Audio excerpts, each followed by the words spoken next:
How you guys doing tonight? I'm really excited to be here this evening. This is my favorite class to give. Tonight we're going to be talking about Yamadori collection and aftercare with anything that we can collect locally. So let's just get right into it, guys. Just going to tell you all about the nursery really quick. This is Underhill Nursery. It's the only bonsai nursery in Louisiana. We provide professional services. We make our own soil here in-house. We also have pottery, tools, and bonsai specimens, and we have our own field growing projects that we're always working on making more quality pieces to come. Just a little bit of introduction for everybody that's part of the nursery. Doug Green, the owner and the initial bonsai artist here. Doug's actually behind the mics operating the program tonight, making sure you guys are getting a nice crisp sound and video footage. You can contact Doug at his email address there if you have any complaints or grievances or any compliments of any kind. I am Evan Taylor Pardue. I don't know why my middle name is on that slide, but there you go. It's spelled wrong. I'm the manager and bonsai artist here that works on all the trees, as well as provide professional services to the general public and also the bonsai community. You'll see me at the local bonsai clubs, or you'll just see me out there working on the trees on the daily in the nursery here. Salvador Martinez is our grounds foreman. He cuts the grass, makes sure that all the weeds are picked, and he makes all of our soil products, as well as operating our field projects. Benson Green, he's our Yamadori Hunter. He's one of our couple of Yamadori Hunters, but he's our on-site Yamadori Hunter. He goes out, he tracks down all these trees, all these wonderful specimens that we're developing here, and he wraps them up nice and tight and brings them to the nursery, and I deal with them from there. And you'll see some pictures of him later on. I also have a guest tonight. I have a patron of the nursery, Joel. He decided to show up on his own merit. I had put a post out about this class earlier this month and said that live participants were encouraged, and I'd like to have some people in the audience, and he was the only one that showed up. So it's nice to have you tonight, Joel. So what is bonsai? I always go through these slides, so we're just going to talk about what bonsai is really quick. It's just defined as a tree in a container.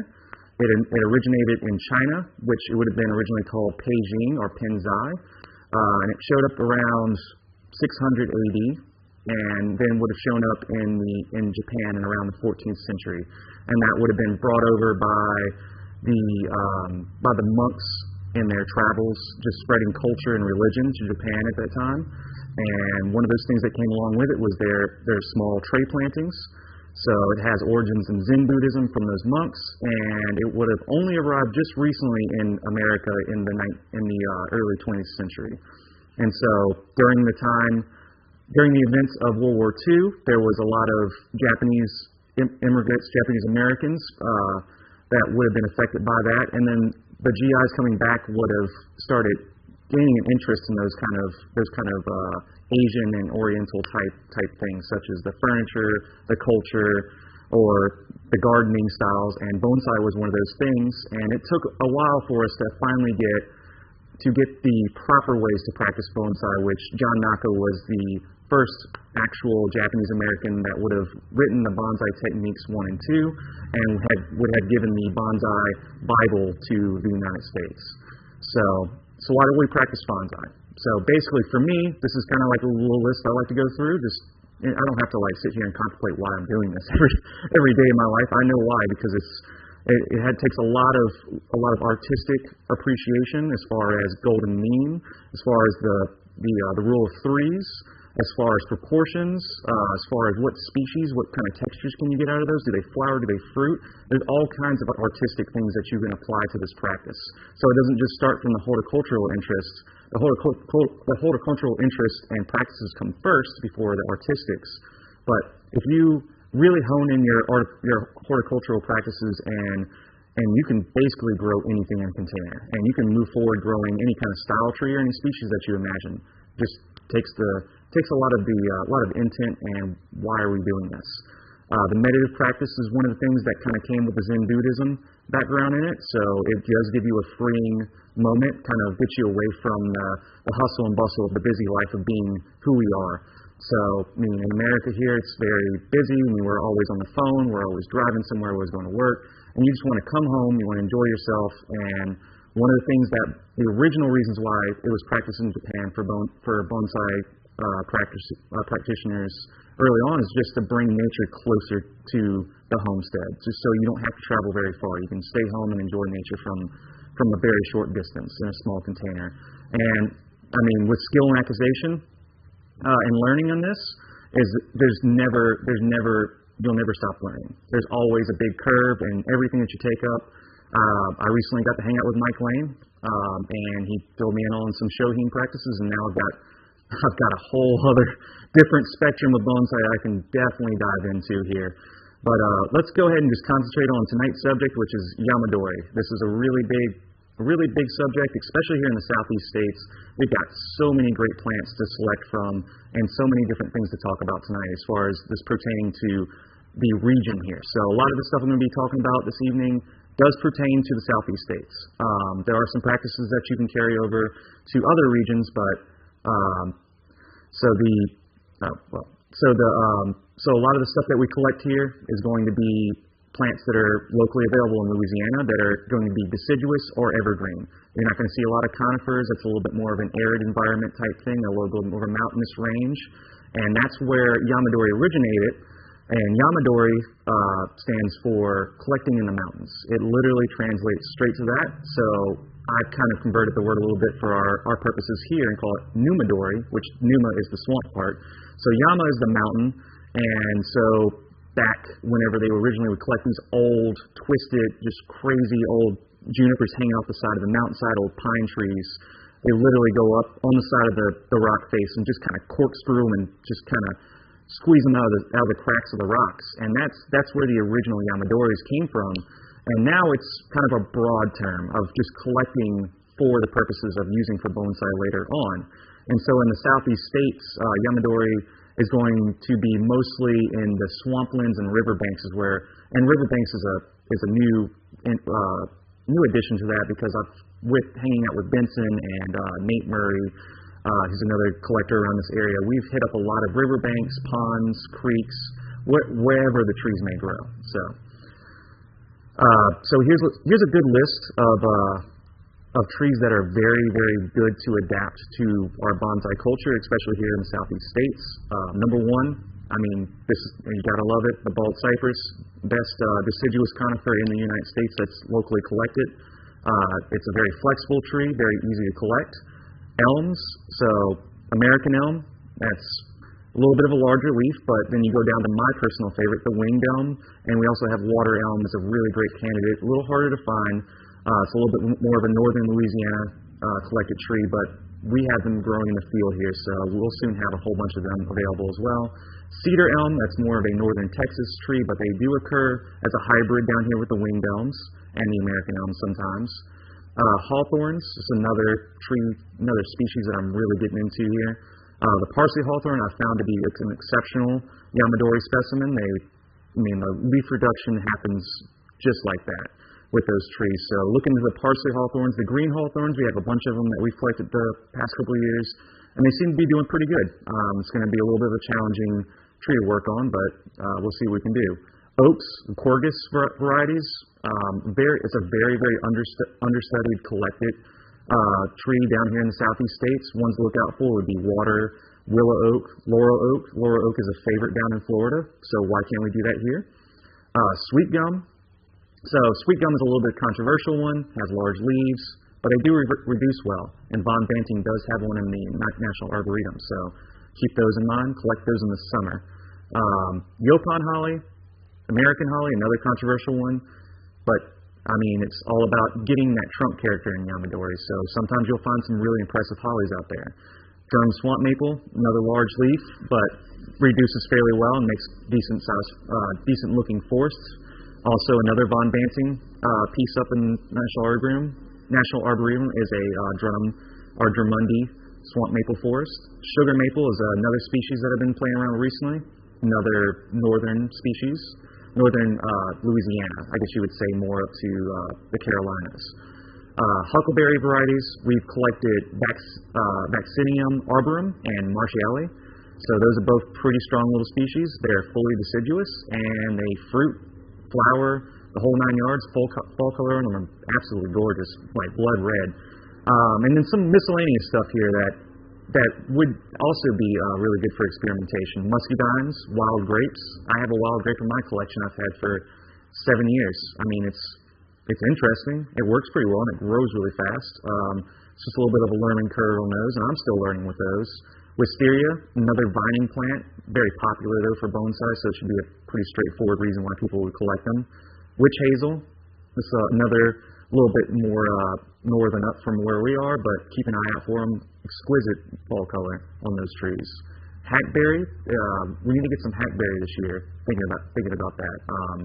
That's kind of like the wing gum with the wings and the corkiness, but they have warts on them on their trunk, which is really interesting. Beech, American and blue. Beech trees are one of the most popular trees used over in Japan for those big, beautiful white bark. And you also will see a couple of other varieties, but beech is one of those really, really iconic trees, especially to North America. Our beech is very, very beautiful, white bark. The buds stand straight up when they're coming off of the tree in the early spring.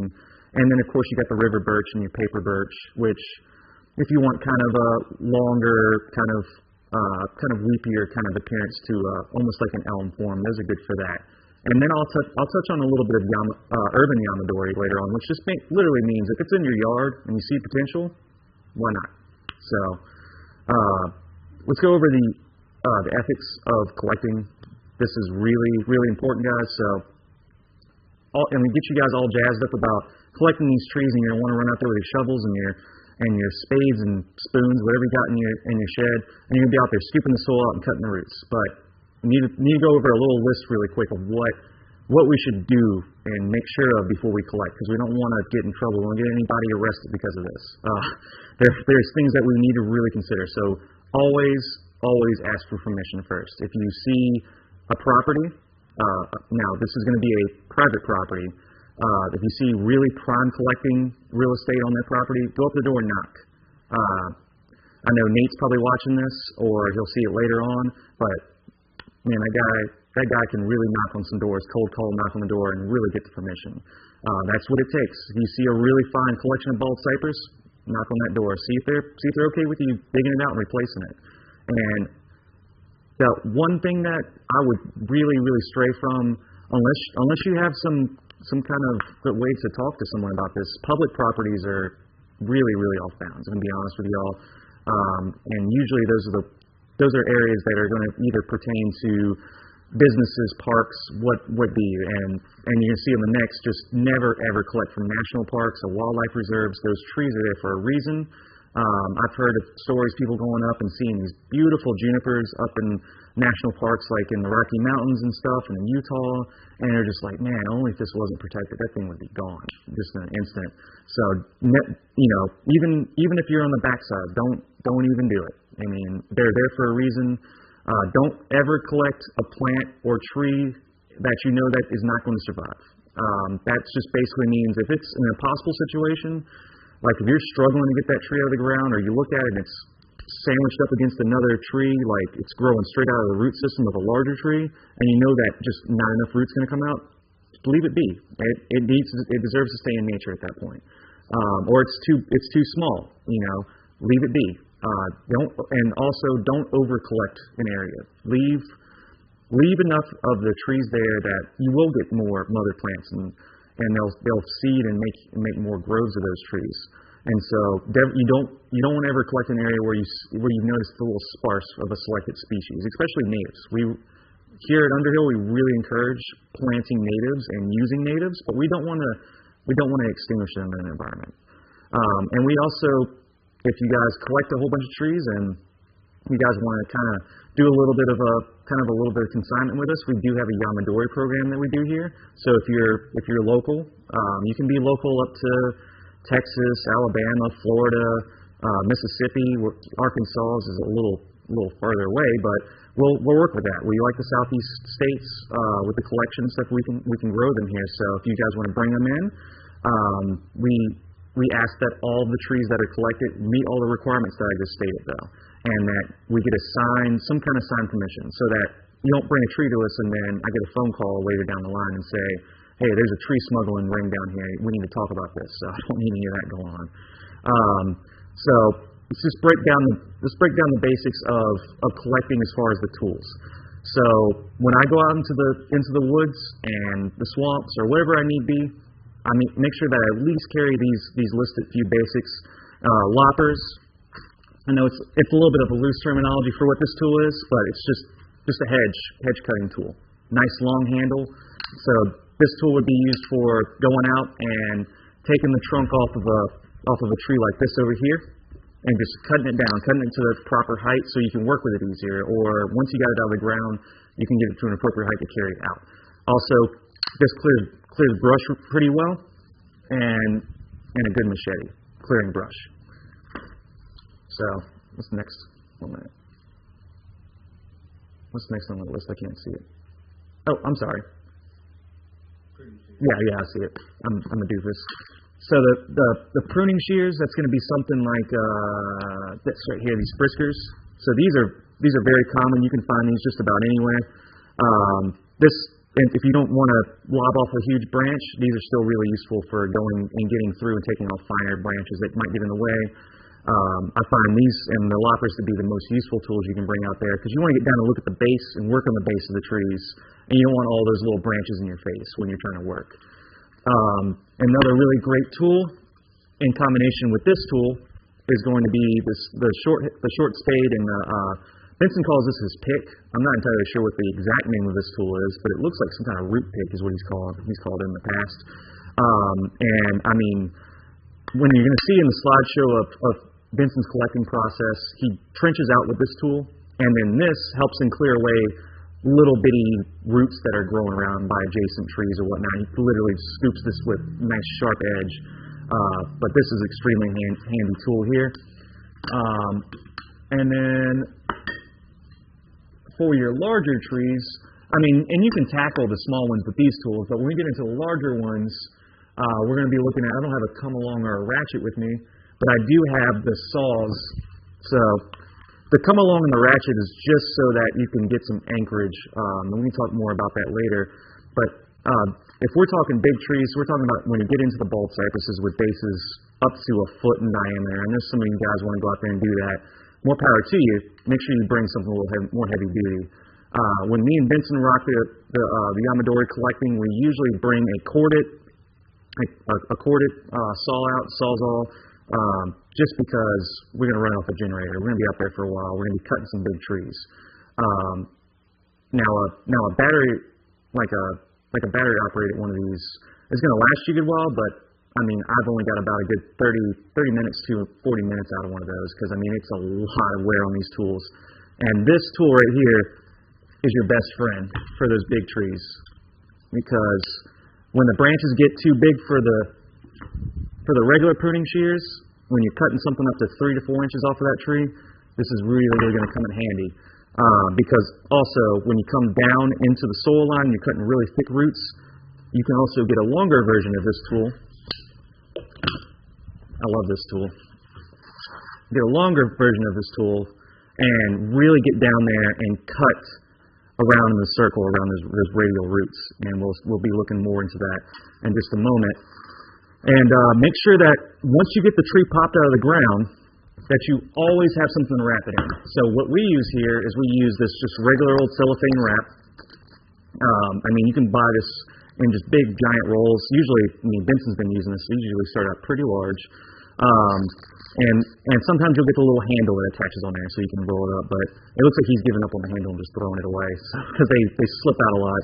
But wrap them nice and tight, and I mean, some people use burlap, some people use trash bags. I find trash bags get punched holes in them really bad. Burlap doesn't keep in the moisture in the dirt as good as the Saran wrap does. This is really what we use here, and it really works for us. And rope. I mean, rope, if you get in a sticky situation, or we're in the case where Benson collected a tree that was almost too big for him, then he used a rope in a hiking backpack to pull a big tree out. And we'll see a picture of that in just a second. But One last thing, I put this in all caps, making sure it's nice and big. Water. I've been out collecting. You get at sunup. You're excited with the boys. I mean, I say with the boys because you get the crew out there and you start collecting. You go out and have breakfast in the morning, and you guys get in there, and this is hard work, guys. Nitty gritty. It sucks. It's fun at first because you're like, oh man, this is gonna be killer, and then you're 3 hours into collecting a tree, and you're like, man, this is not what I thought.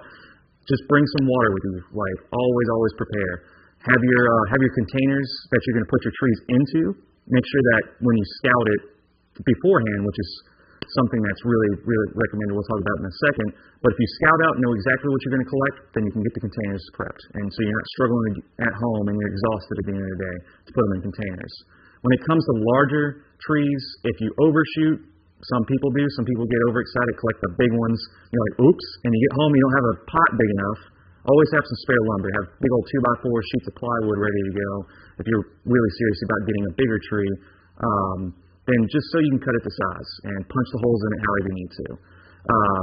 And then think about just doing this in a cost-effective way. So plastic mortar tubs, you can pick them up from your local hardware store, $5 to $10. You can get the smaller flat, or you can get the bigger flat, which I don't know how many gallons of soil each one carries because they're not rated for soil, they're rated for concrete mixing. But usually those bigger $10 mortar tubs will get you I've seen it, I think it's up to about a 32-inch from side to side, but it's like about 18 inches deep.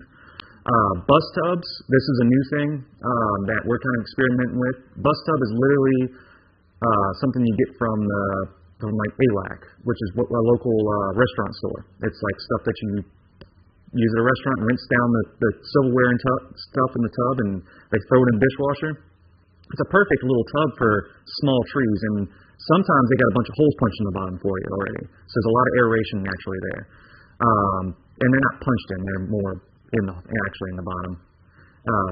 We tend to, when we don't have enough holes, Doug's making the motion that we tend to just punch holes and stuff. If we need more holes, we're just going to punch a bunch of holes with drills. Another thing that should be included on here is any kind of air layering, pond basket style things can be used if you want to go fancy and get some do it the Japanese way. And you can reuse some nursery containers.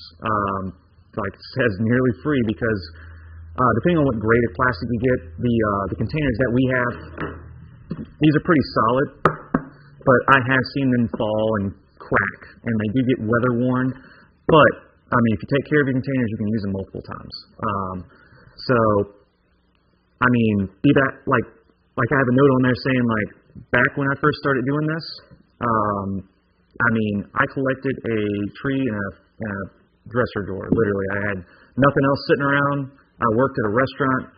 I wasn't really great with my money at the time, and I was like, you know what? I'm going to collect this tree, and I got nothing else, and I pulled a dresser drawer out of my bedroom and just stuck it in there. Drilled little holes in it, and it worked. I had that tree for a long time. So when you're going out scouting, that's something I wanted to touch on. So before you go find your containers and you know what you want to use, scouting really is going to help you. It's really going to help you beforehand, and you can even do some adjustments in the field before you can collect the trees. So right here, there's a picture. The picture all the way to the left. I wish I would have put it to the right, but that tree had been collected at the beginning of the year. So I went out and actually found it, and it looked very, very similar to the two trees on the right here. Like I went down next to a pond and found characteristics in trees that I found to be very valuable. And this is in the case of bald cypress. The middle image shows a bald cypress with lots and lots of low branching and twists and turns in its trunk low down. We're not bringing home we're not going to cut down a 20-foot tall tree and then grow it back into a 20-foot tall tree, guys. We're looking for something within the parameters of what the standards of bonsai should be. And then the tree that's to the right, we actually recently collected that tree. That's what Doug likes to call the unicorn. So it's a tree that has a bald cypress knee connected to it. So every once in a while you get lucky and you see there's a knee already growing. I know there's a struggle for that to grow knees in containers and stuff, but if you find it, mark it. So here's a little photo documentary of Benson and the tree that nearly took his life in the woods at one time. So Benson usually goes out and he scouts, and he has a couple of properties that he'll go out to, and this one just really stood out to him. You see the picture on the left. tree had a lot of natural movement. Nice big tree. It's an American hornbeam, and it has this really kind of interesting opening there. You can kind of see through the tree because it has this kind of standout kind of area. And I actually have worked on this tree this past year. I did a live stream of me working on it. So it's alive and well. But you can see here in the picture to the left, Benson has a hiking backpack on, stripped down to the frame, and has his rope there, just like I mentioned earlier, and it's literally strapped to his back. He said that was one of the most ridiculous situations he's ever put himself in because the root ball is just caked in this heavy clay from the riverbank, and he said it was easily over 100 pounds, putting that thing on his back and just kind of tortoise-shelling, walking around with it. So the story goes is that he kind of tumbled down the side of a little hill because it's kind of a hilly area going down to the washout, and he was so exhausted because it probably took him, I think it took him about, he said, 2 to 3 hours to get that tree even in the situation he had it in, after sawing at the roots, and he had fell down and just couldn't do it. He had to take a break. So he said he laid there for a good while before he could stand back up, but it was kind of like this whole moment with him, he said. And it just kind of reminds me of this story that I heard about these 2 Japanese brothers that were supposedly some of the earliest collectors, pioneers in collecting Yamadori. And one of the brothers, I can't remember the exact names, I'm sorry guys, if somebody knows it and they want to bring it up in the comments or this gets mentioned later on to me, it'd be great because I can't remember their names exactly. But the story goes that one brother roped and climbed up to a very valuable Yamadori piece one time back in the early collecting days in early Japan, and fell to his death trying to collect the tree. He actually got the tree out, and he popped it out, and it was wrapped up, ready to go, and he fell. And this was before the time of cell phones and whatnot, so it's not like he put a marker on his GPS on his map and was put a pin there. But his brother had known he had gone out that day and went looking for him when he didn't come back a couple of days later and found him in the tree. And I don't know how true this is, but apparently the tree is still alive today, and it's completely in remembrance of his brother. And it's got all this. I can't remember exactly what the tree is, but I'm gonna have to do some more research. But it reminded me of that story. So sometimes you'll find that it's backbreaking work to go get these kind of trees out, but it'll just be that much more special once it starts growing out. Because when that tree budded back, Doug, Benson, everyone was just like, yeah, this is gonna be the one. So you can see here, this is after he got it back to the house. We left a lot of the dirt around, a lot of the surface, like field soil around the root ball there, because I'm going to be showing in the next couple of slides that's really important for those fine roots. The picture to the right there is right after it got washed out. All the soil, you can see there's a lot of nice little fibrous roots in there, but I mean, it's not as much as you would imagine. This is a very large tree, and we're asking a lot of it on this fine root system. So going over to the tree potted up. So at this point, the tree has been put into the shade house, and this kind of goes in. This is going into aftercare. So after we potted this tree up, it would go into the shade house for several seasons. So we're saying, I mean, what has it been, 2 years since that tree's been collected? So we went 2 full years before we started actually doing stuff to it. It got chopped again. It was very, very tall. That's to account for dieback on hornbeams because they tend to have that issue, which a majority of that top of that tree kind of died, but it actually had a lot of growth on it. It was very strong when it just fully came back. So some trees can take years to recover. So don't get impatient and start working on your tree. You get one little sprig of growth and you're like, it's time to wire it, and that might be the only thing that tree has to hold on to. So in order to get more roots to replace all the damage that we've done, we need to grow shoots long, hard, and fast. And we need to get them in, we need to fill that pot with roots before we start doing work. And also take notes on each species you dig out. I mean, I've been digging Cypress and winged elm for years, and there's still so many things that happen that Benson's even collecting hornbeams and winged elms in different parts of the year, and we've gotten decent results in some of these things. Like with the sweet gums, we collected them in the summer. That's kind of a thing around here. That's been a mention that's the only time you can pull them and successfully collect them. So we like to collect in the proper time of season for bald cypress, so we generally do a lot of our collecting that time is around midwinter, right before the last freeze is over. So just make sure you guys are really, really patient with what y'all pull out. We're asking a lot from these trees when we pull them out. So this is another photo process here of Benson going out and really, really just going through the steps of what he does here. And this is what we do, and I guarantee you guys that if you guys go through and actually do this in practice, I guarantee your rate will at least increase by some percentage. Joel's here. He could probably attest. He's going to be coming out and collecting with us this year. We're going to have a little program for that. So this will be something for you to go into, and we can talk about it afterwards. So first, Benson kind of acquires a target, zeroes in on it, and he's going to go in there and just take all the leaf debris away. Make sure it is easily obtainable. Make sure there's nothing in the way. Make sure that it's actually, like here, it looks like two trees. It's actually one connected root. And so you just got to make sure of things like that before you start diving in there and collecting. So spread it away. See exactly where the perimeter of your collecting zone is going to be.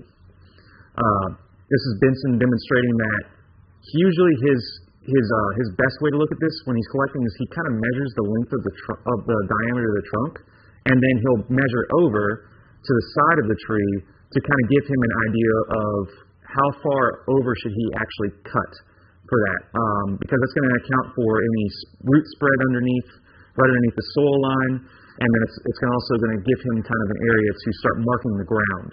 And so one thing Benson does is he carries along with him some spray paint. So he makes the initial spray around the tree. So that gives him a guideline, because when you start cutting, unless you can draw a perfect circle in the ground with a saw, which can be a challenge, I mean, it's really, really great to go in there and just go ahead and give yourself a line to cut. And then he goes back in, gives himself what I like to call the trench. That's something that you can do with collected trees. You can go and do this early in the year, in like springtime. Find a tree you want to collect. If it's really big and you want to make it easier on yourself, you can do this process earlier and trench out the space in there and really, really force the root ball to come in. And so it would be kind of like a natural air layering of the roots. And so once he's got that all trenched out, then we go underneath the tree. That gives us a really good opportunity to go up underneath and find any tap roots that need to be addressed. And we try to save as much roots as possible. And then that's him with the loppers going in there, and that's just one of those things. Is like, that's why you get those long handle loppers, because I've seen situations where this is going on, and we've got probably about a 2 or 3 foot wide area that we've lifted back. I'm holding onto the tree, and Benson's underneath it, literally like on his stomach, just cutting those tap roots out of there. It can get really gritty. So yeah, this just after you get to that point, after you lift it, usually it's a team lift with a fairly large tree, but I have a really beautiful wrapped tree here. So right after he kind of takes out the whole bottom and gets it nice and a nice area to wrap up with the cellophane, we save all of. I was drenching this earlier so that it'd be easier to work with.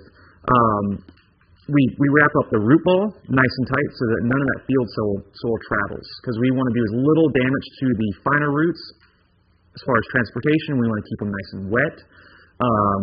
And in this state, your trees, I wouldn't recommend going any longer, but a tree in this state can probably survive up to a day or so. Some people throw them in I've seen a situation where people will collect trees and they'll strip it down, bare root it, and they'll get a water bucket and throw it in the water bucket. This is a lot more practical. This costs you a couple extra bucks to get the cellophane, and you can put them in the shade easier. You're not going to have to worry about the tree drowning or losing roots to too much water. This is a winged elm, and these are also a pretty drought-tolerant tree, and they do prefer a little bit more water. A little less water than the other species. And something that Benson's been doing a lot recently, and he's done this since I've known him, honestly, is wrapping the trunk. At least a ways up where he would consider the most valuable part of the trunk to be. Because when we transport these things, we do a lot of them. They're usually thrown in the back of a truck or a trailer. We don't want the other ones banging around and knocking off valuable parts of the bark, the old bark that you get in Yamadori. So he wraps the trunk up right there. And so from there, after about a year or two, and winged elm is an exception. They're exceptionally hardy, strong-growing trees. You get this, and it's going to be difficult to show. But you will get what you should get in a couple of years is nice, strong growth, and we have a good number of these, and we plan on working these over in the springtime. These trees have been growing for 2 years, and just to show you guys, Doug has a picture of a tree that we have shown recently, and you probably see it kind of circulating around the internet on Facebook and Instagram. New Hope, he collected that tree in Alabama. That was back in, what year would you have collected that in? 92. In about 1992. Roughly around that time. Tree's been in training for 28 years. I'm 30, so that's pretty impressive. It's nearly as old as I am. And that tree right there was collected and started out as something as rough and as, decently sized as this tree here. I mean, I think New Hope has a trunk diameter of about 2 inches, where this tree is actually a little bit bigger.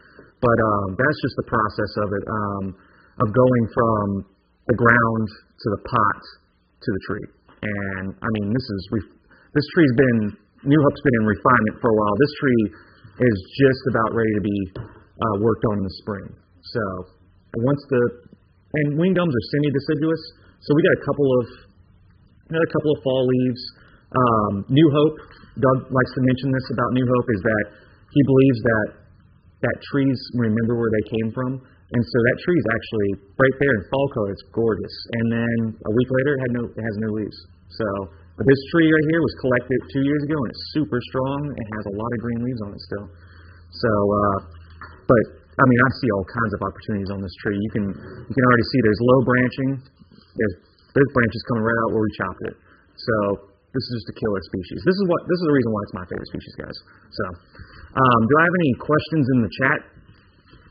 As far as collection,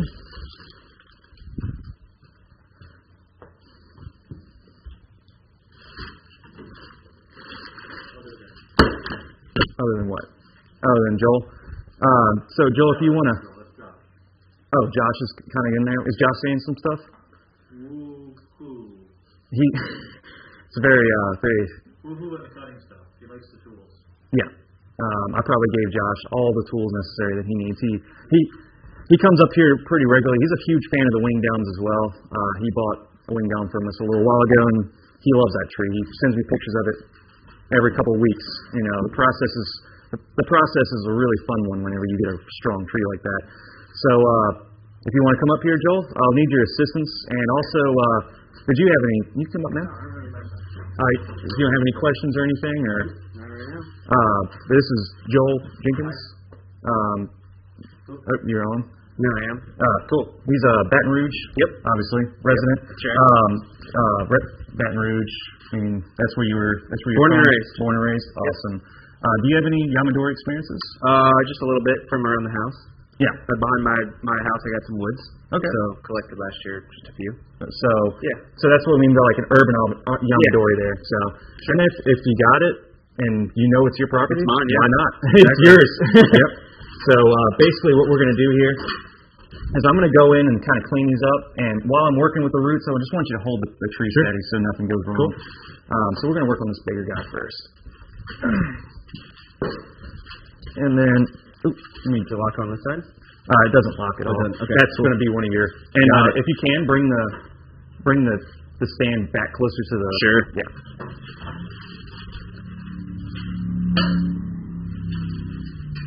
Cool. So there you go. And just start cutting the cellophane off there. So Benson does a really good job of wrapping this cellophane up, so it's nice and tight. He usually goes about, I'd say about 15 layers on each side. He goes real deep. And so I just kind of take it off by layer. Kind of cut it off here. I'm going to leave that portion on the actual trunk, so we don't do any damage while I'm working.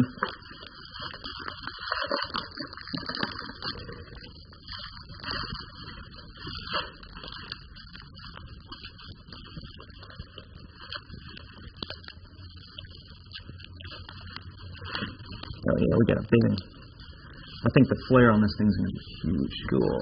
Yeah.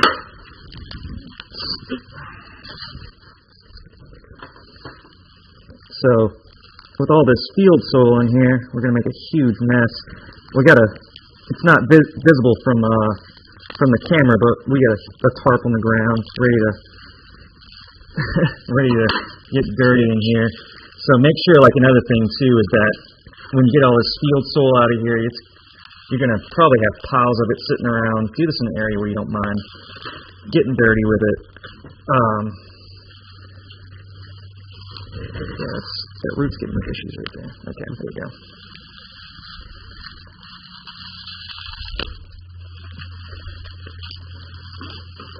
Make sure we don't disturb it too much. Yeah, that's for sure. Awesome. And I soaked this down because Benson told me that this tree, when he went to go collect it this morning, it hadn't rained in a few days. So it was a little dry on the drier side, and that's just where the winged elms like to hang out. So I drenched it for a little while to make this a little easier.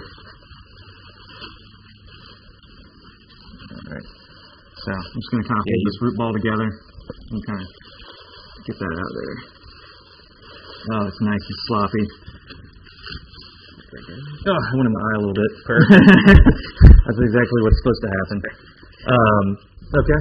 Well, obviously we've got a bunch of stuff in here. We've got all kinds of little weeds that came along, things that don't belong. I'm not going to move this because that go wrong. Put it in someone's eye. Yep. So you just want to kind of hold it, make sure it doesn't go anywhere. Kind of examine this root ball a little bit because it looks like a lot of the fibrous roots are up in this area, but they're really, really loose. This root ball has a nice big chunk right there. So it like Doug said, it may or may not be part of the tree because I can feel a huge piece right here. And that's just some other root that was adjacent by. So we'll get rid of that.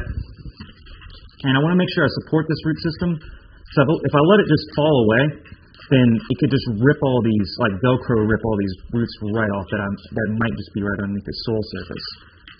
And so a lot of people will ask me about washing the roots out with a hose. I recommend not doing that because that's just another thing that's going to encourage the roots to rip away unnecessarily. It sounds great, looks like it's easy, but sometimes you got to get in there and make sure that you're getting the right stuff out. So, if you want to, I want to get you another rake. Yeah, you can kind of work a little bit too. Yep. Great, thank you. Yeah. This worked out perfectly. Yeah.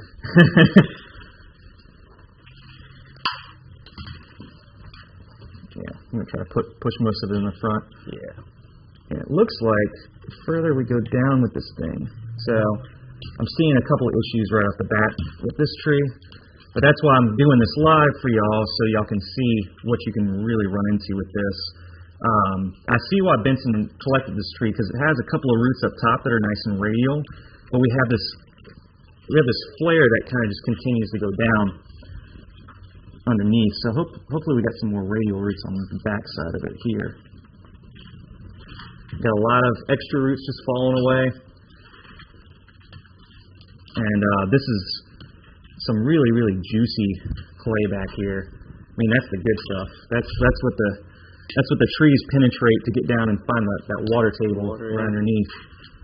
So somebody had mentioned to me yesterday actually about digging it out and trying to make pottery with it, but I don't know how feasible that would be. But it's an idea. But it also makes a good clay to do forest planting or slab planting with, because it makes a really good muck. Muck, yeah. Yeah, so I don't know how much of this I would be willing to save after cleanup here, but in the case that y'all are working and y'all in the southeast states and y'all see this kind of whitish looking clay, this is the good stuff, guys. Y'all can actually keep this. So we got some roots hanging out in here.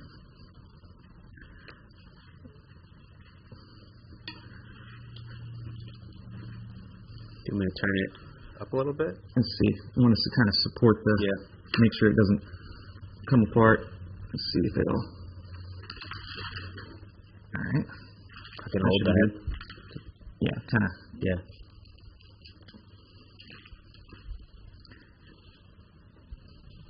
Oh man, that's rough. It's a little too wet.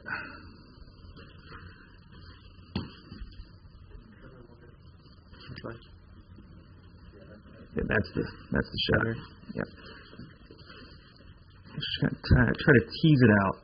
Not trying to force it too much. I mean, I'm holding on to really, really small roots here. And the worst thing you can do is rip all this stuff out and just hear that awful noise of just things cracking. Yeah. I mean, yeah. Some of this is just stringy mess. That stuff. Yeah. Some of this is coming, like this here is coming right off of there. There we go.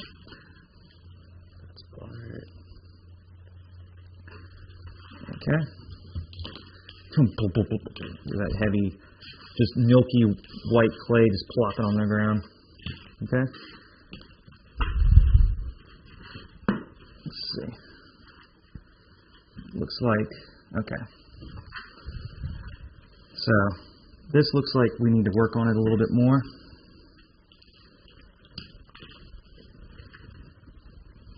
Get that inner layer out. Doesn't even look like it's apart. No. So, this is the scary part. This is where you get down to the actual bones of the tree, I guess you can say. And I mean, this is it right here, guys. This you want to? Let me see. Yeah, go for it. That's pretty much the whole thing there.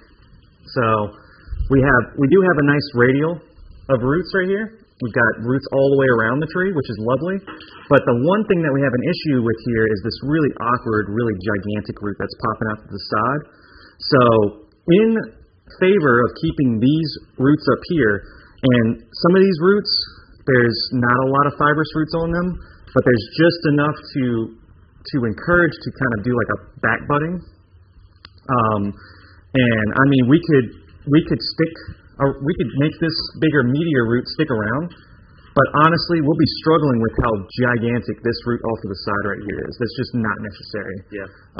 So what we're going to do in just a second here is I'm going to fire up the Sawzall, and we're going to knock this puppy off. Sweet. And we're going to leave all these little radial roots, and y'all see how much easier that makes the whole process. So we just hang it off the side. Yep. All right. Yeah. That's so I wouldn't want to. Yeah, it's gonna shake your hand really bad. We have we can use that piece of wood right there, that driftwood.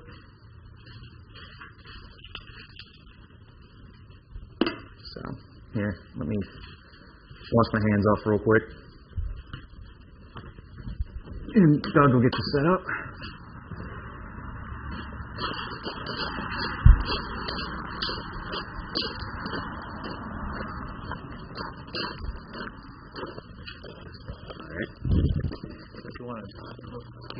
That Sawzall is going to shake crap on it. You don't want this rubbing. Sure. Got it.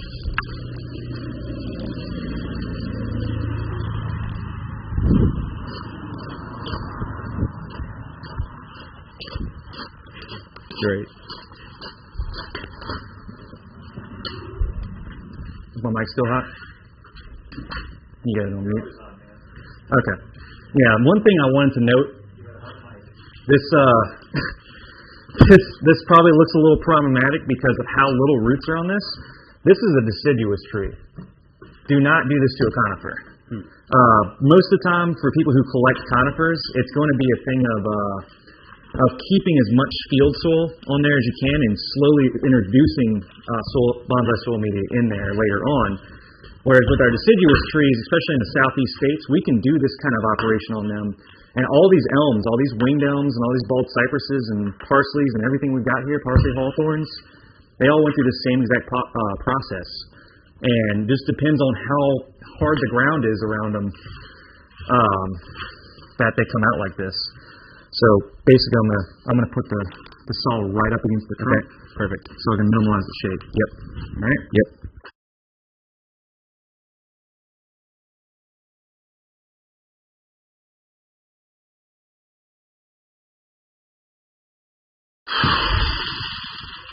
All right. That's not that's not the bone marrow of the tree. Hold the tree out. Yeah, the Sawzall blade is red, and so the paint came off, so it looks brutal. Looks like it's bleeding. So this is what we ended up with. I know it doesn't look like much, but these radial roots are going to be way worth the time and the money to really invest in this tree. And it does lack a little bit of stuff in the back here, but we have roots where we need them. And where I chopped it, roots will emerge straight out of this point. So we're going to get a buildup of nice radial roots. Cool. So if you want to just kind of hold him there, I'm going to choose a pot for him. And I'm going to leave it tall like that until I get it into the container. And you know what? You're thinking this for the front with the roots? And that's one thing, Joel. I wouldn't address any type of front. Gotcha. So let's go ahead and unwrap it. Doug's got a good point. So let me see what the character of the trunk is. And then I'm not gonna base it off of anything looking for the front. Okay. I'm basing off of just where I'm gonna chop it to, where the movement stops. Okay. And keep on going down. Okay. So let's turn it. There's a big lump right here, which is interesting. It's got a little bit of an interesting character right here. And so probably for the sake of argument, I'll chop it here, just because when you chop a tree down, you want to make sure, you know what? This thing has got more character going up being taller this way. You know what? I don't think I'm going to chop this tree at all. Maybe here. I was going to say, this is the least interesting. Yeah, so at least if we do get dieback, and that's something you have to account for is dieback, because there's a big open wound up here. But I don't want to leave such a gigantic wound that it's a challenge for the tree to really recover from that wound. So the smaller the wound, the better, obviously, especially on a deciduous tree. And we let it grow out, and it will roll and heal. So if you want to hold on to it nice and steady, I'm going to pull out another dangerous tool.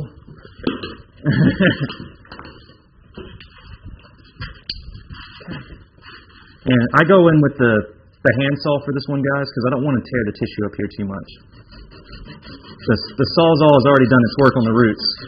And so one of the things that I like to say is the Sawzall is for butchering up the roots, and this folding saw is for being delicate and not ripping the tissue on the top. Because we want a nice clean cut up here. So when our buds emerge, let me get nice and slow. I'm trying to rush it, but I'm going to pinch the blade and flip the tree off the table.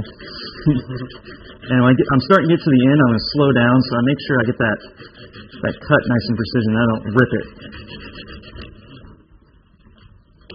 The last thing I want to do is peel it off the back where the bark comes off. So nice cut. Okay, we'll put this here, and it's whatever you want to do with that. So if you want to just kind of hold on to the tree for now, let it know everything's okay. It's going to be fine. I'm going to get some wire to tie it down. Let's see. Usually we'll go with a little bit harder, a little bit higher of a gauge, but I'll use this. And the plastic containers that we sell here, they're like I was telling you, they're pretty heavy duty. They can take the sun beats, but we're going to be putting this tree in the shade for a long time, so not a lot of sun damage is going to happen to this pot.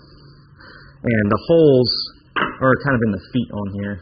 They're inside the feet. It's kind of a weird selection, but if we wanted to, we could punch more holes in the bottom. But with Yamadori, we want to keep as much moisture in there as possible around the roots, but we don't want to drown the tree at the same time. So I think just enough aeration on there comes from these pots. I'll use that to bend the branch later. But I've seen over in like Europe, Spain, and stuff like that, when they collect trees, they'll put them straight into like a air root basket, or like even like a milk crate, and just put some. Wow. Yeah, I mean, there plenty of air there. Yeah, because some of those species just don't like to be super wet. Yeah. So they get a lot of aeration in there. So we're going to leave the tree like it is for now, and I'm just going to fill this pot up. So I want to give it plenty of room to breathe, but I don't want to make the pot so big that it's struggling to find resources. So that's one of the things about I guess this is more of like probably a personal opinion about collecting, is that whenever we collect trees, we don't want to overpot. We definitely don't want to underpot because we're not trying to make a bonsai instantly. There's a process to this. So pot size is really important because we don't want the resources to be so far away from the tree that it has to grow roots that much quicker, or whatever energy might be left in the tree, to access those resources. So this is a nice deep pot, but it's not so big that when we water it, we're watering a 20-gallon container. This is probably at most about probably about 3/4 gallon. Yeah. And just like with anything else, kind of go back to the basics of repotting. We're going to make a mound in the middle, and we take the tree, push it down in there, and I'm going to leave as much roots as I can on here. And these longer roots that I left that are hitting the corners, they got little fibrous roots hanging off on them, and I really, really want to keep as many as I can. So I'm going to wrap that around and secure the tree in place.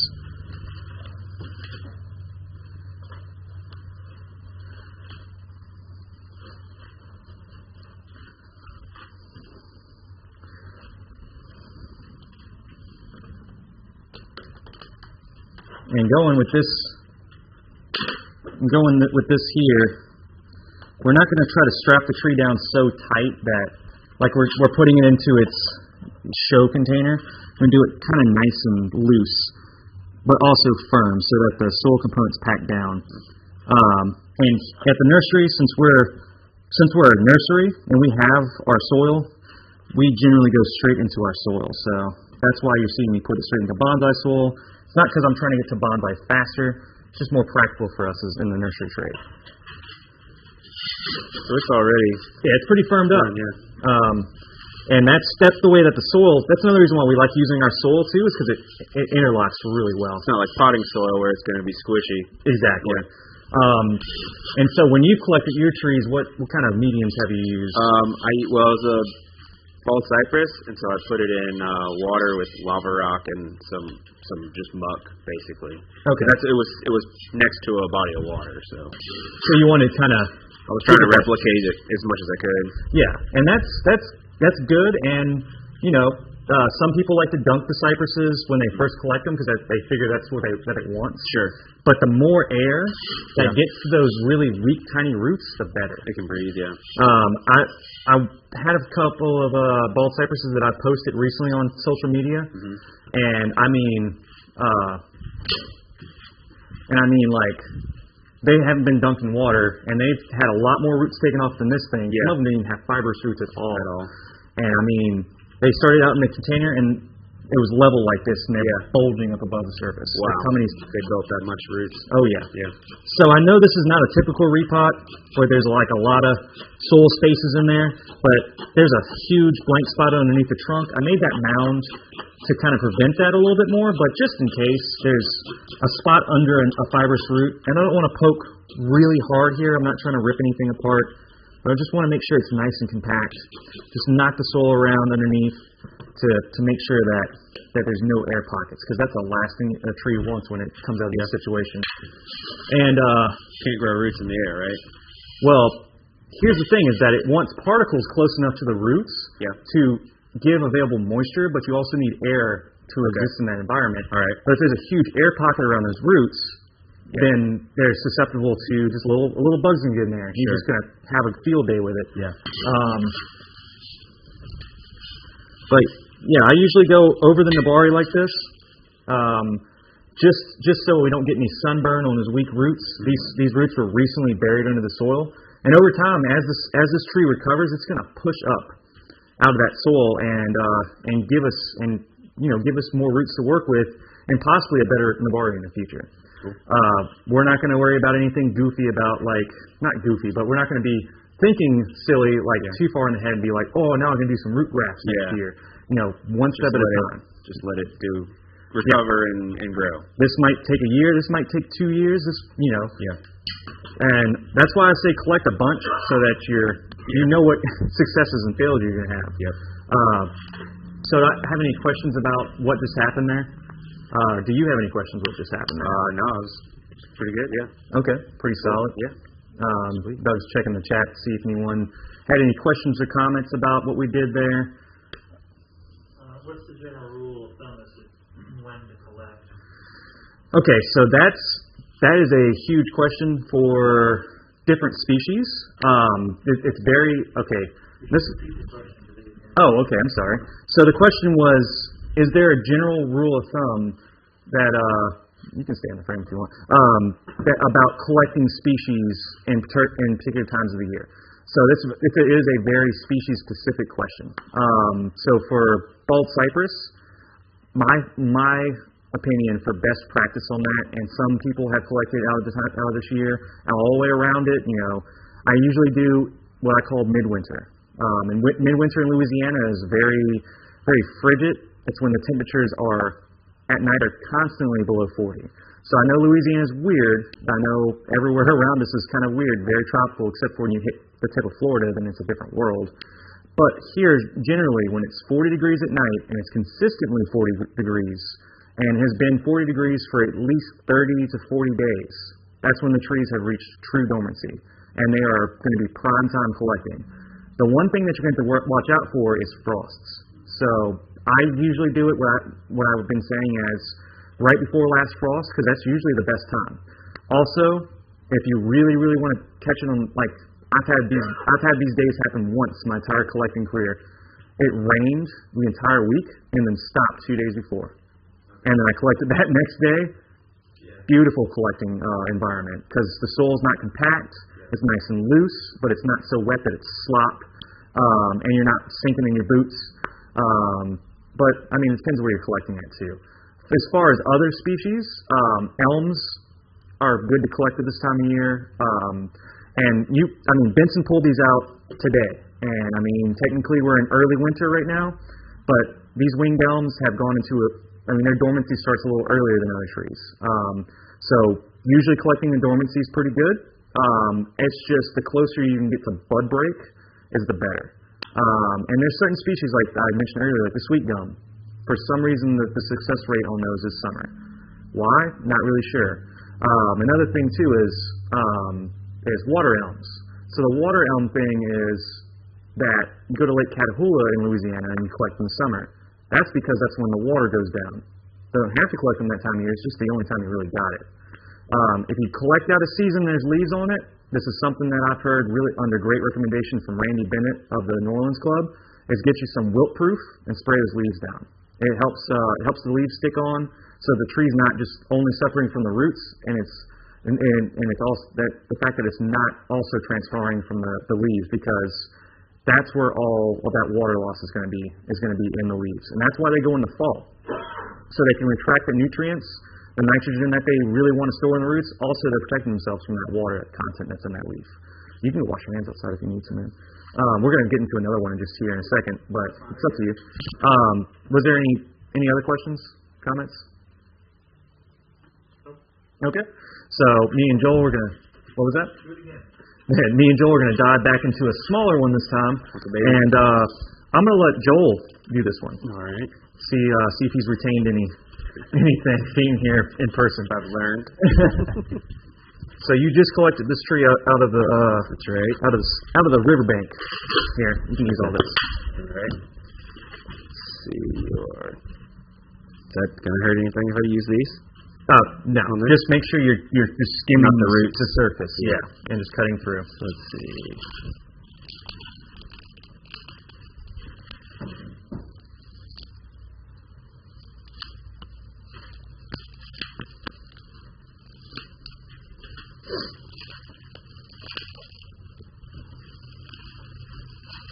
Did you think that you were going to be broadcasted tonight when you got here? You never know what you're going to get. Oh yeah, always you come prepared. That's right. You go, King.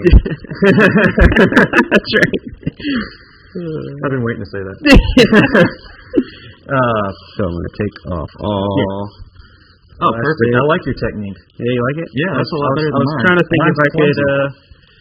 Yeah, look, Joel's got himself bad. like a little Christmas tree skirt kind of thing going on there where he takes it off. I was wondering if I could grab.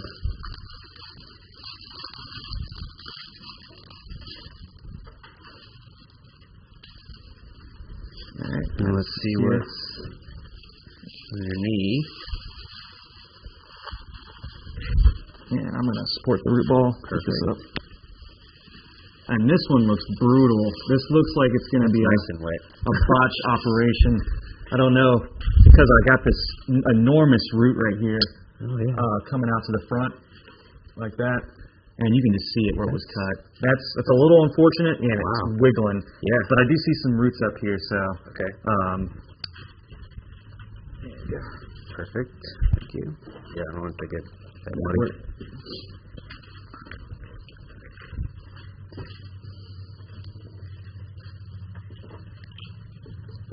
Yep. Got this huge root. And this could be fun. This could be like a perimeter forest tree on the side where it comes out and has this nice slope to it. Or we could stand it up and have one of these trees with a lot of character as far as movement. But I am a little questioning of whether or not this is going to be a very healthy tree. This is going to be one of those special situations where we're going to have to make sure it's nice and secure after it's potted up.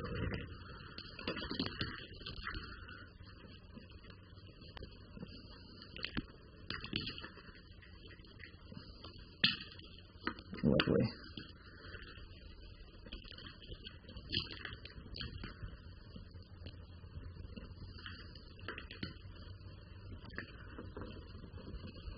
Yep. So I work down my side if you, whenever you get on. You might be ready to tilt it back. Just tilt it back a little bit, come off this right here. So that the big clay hunk underneath. If we got anybody in the chat, in the live feed, that wants to maybe tell me what species they want to collect this year, what you're looking forward to. I know I do a lot of talking with Josh, and he says he's got a lot of prime collecting going on down as far as bald cypresses, because Josh lives on the bayou. Nice. He lives down, can't remember exactly where you're at, Josh, but you told me you got some spots picked out. He's also looking at oaks and stuff a lot down there. Cool. Got another buddy of mine, Mark, talking about getting some big lantanas. I've been interested in lantanas since I've seen Ed Trout's. Would those be like an urban Yamadori? No, they actually they will get off into the woods and start growing out into the woodlines. And they'll get huge off in those environments. Yeah. And I saw one at the last at the Baton Rouge show. There was one there. I don't know if you saw that tree. I did. Yes. That tree was huge, but that one looked like it was out of someone's yard. It was like a little stump of a tree, huh? Yeah. It was truly a stump of a tree, honestly. So Joey told me he collected it off the roadside. Oh yeah, where like mowers had come over the years and just kept cutting it down, and so that kind of made that lump. So that's something too. Is like someone's trash is another man's treasure kind of thing. Is like if you see a tree that's just been mowed over several times or cut down because it's in a ditch or something. I mean, those trees are almost pre-bonsai. They've been whacked apart and got all kinds of interesting features that you could ask for in a collector piece like that. This tree has a lot more fibrous roots than I would. It's actually, this is all part of the tree, I think.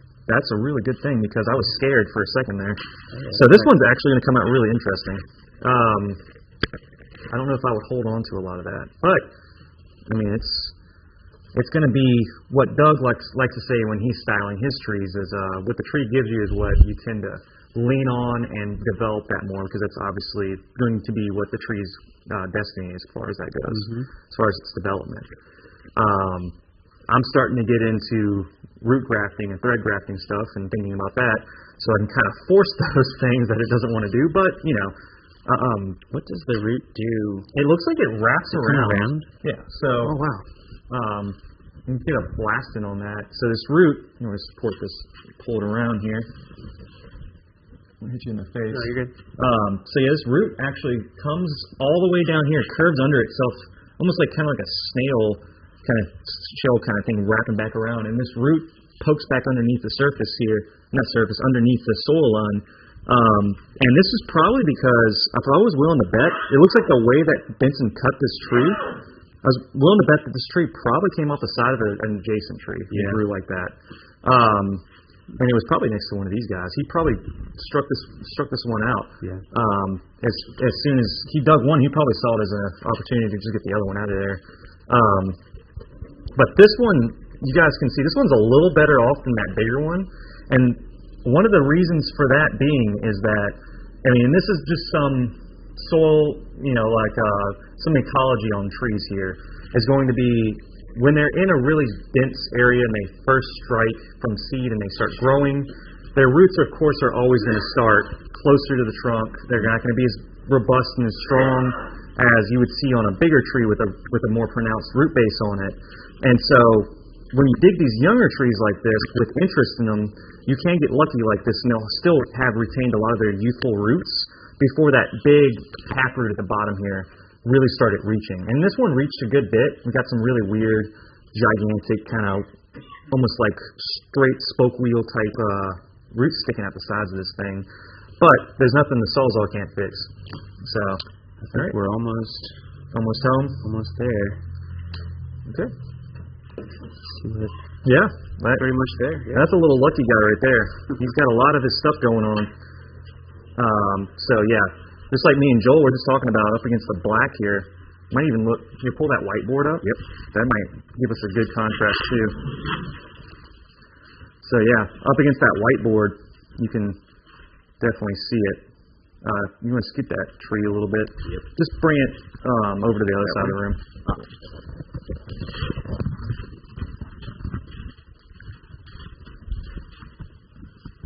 Yeah, so you can see on here, this is a good contrast because how dark this root system is from being so wet.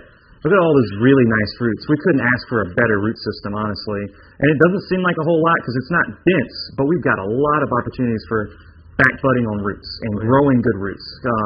And so we can do a couple different things with this.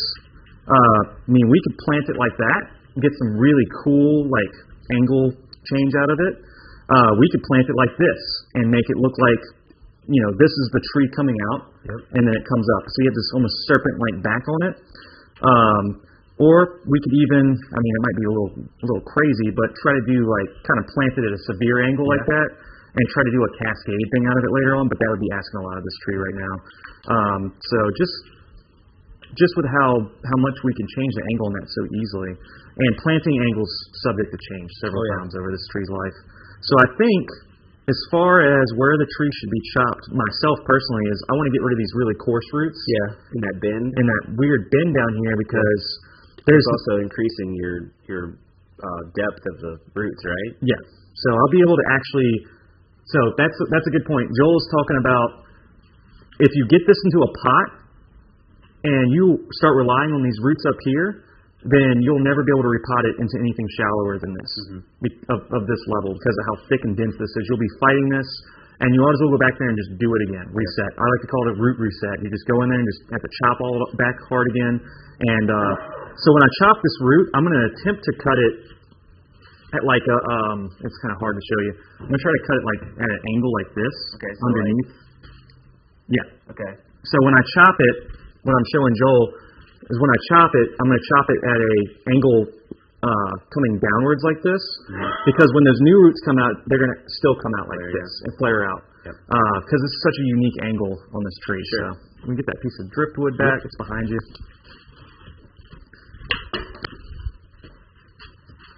And then if you want to secure it, absolutely. I think the best way to go about it. So you're going. I'm going this way. I'm going underneath like this. There. Okay. And so I'm going to be going down like this. Okay. Yeah. So then I'll fold it like that. And the cutting angle is probably going to change again. So let me readjust where I'm going.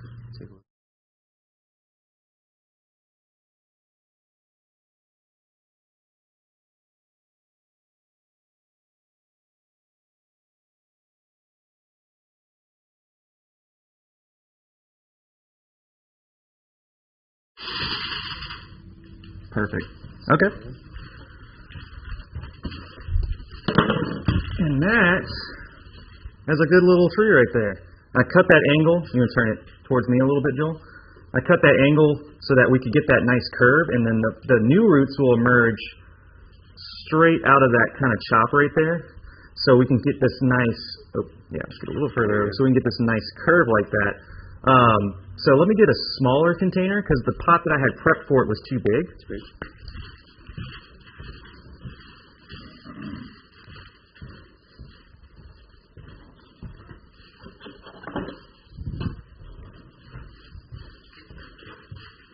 All right.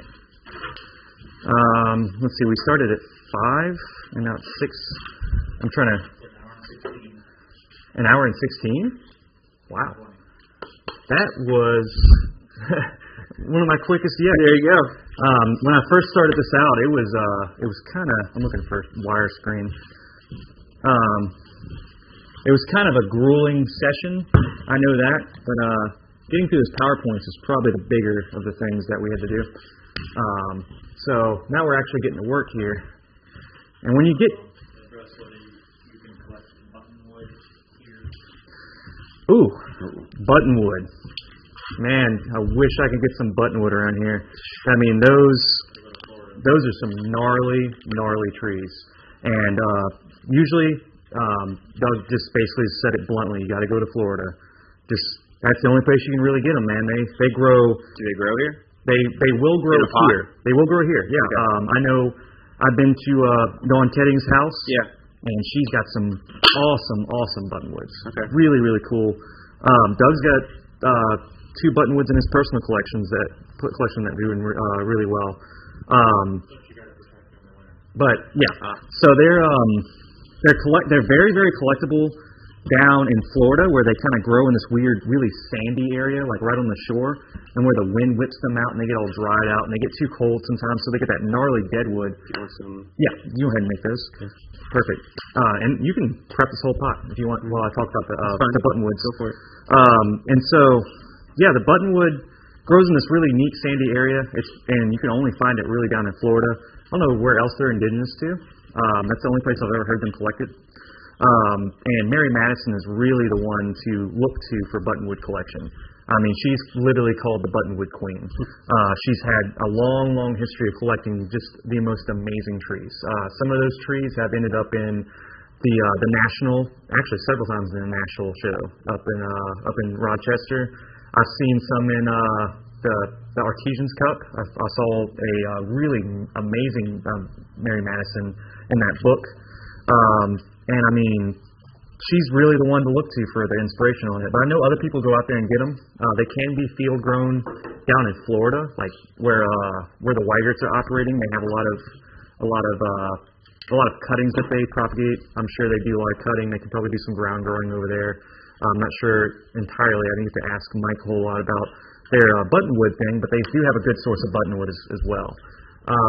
So I don't have any experiences collecting them. I would love to. And then I tell you what, if I was in the range of buttonwood, I'd probably have more buttonwood than I have cypress. You know? They're really great. Cool. I love my winged elm. I love my cedar elm. But yeah, there's something special about the buttonwood. As far as winter care though, like with Doug's and with Dawn's trees, I've seen they cannot stand temperatures down below 50. You get below 50, they start freaking out. They start getting weak. Yeah. They get really susceptible to bug damage. What's the chemical that we're using on them? Do you remember the name of it? It treats a really particular type of bug that attacks them. Yeah, only if I had Dawn here. She could tell me right on the spot because she was the one who told us about it. It works out really well. But yeah, it's an organic treatment that gets rid of a really particular insect that just causes it runs rampant in the winter when the tree's the weakest. And I mean, they're really great trees though. But that's why we go with really native stuff here. You had a loss. No, I was going to ask if you wanted to run the ties through the bottom as well. Yeah, you're just going to run them through the screen. Okay, all right. And I mean, this is just something you did, Joel. Yep. It's just, these are the retainers. They're upside down. Oh, okay. I don't know if you've been doing that and that works for you. Do it. Oh, I do it the other way. I see. You put the ears on the inside. Yeah. Okay. Exactly. All right. But that's pretty good because that also kind of works because it looks better. Also, somebody told me one time they were repotting trees. This might have been a conversation with me and Dawn. She showed me like the staple thing where it's less wire and more root space. But that's really like it's just that much more, you know. But yeah, good technique. Did it wrong. Right. You did it right. Yeah. You just did it opposite. Sure. I don't want to say anyone's wrong on that because to each his own when they do their practice. And then, do you think it's going to need two different points of tying? Two different points of contact. Yes. Yeah. Okay. So usually when I tie down trees and my blister popped open. That's nasty. But usually whenever I tie down a pot, tree into a pot, I usually give it 2 points of contact. Are you going to zoom in on that? I need to wash my hand really quick. So let me get back on that for a second. I was wondering why that felt kind of strange.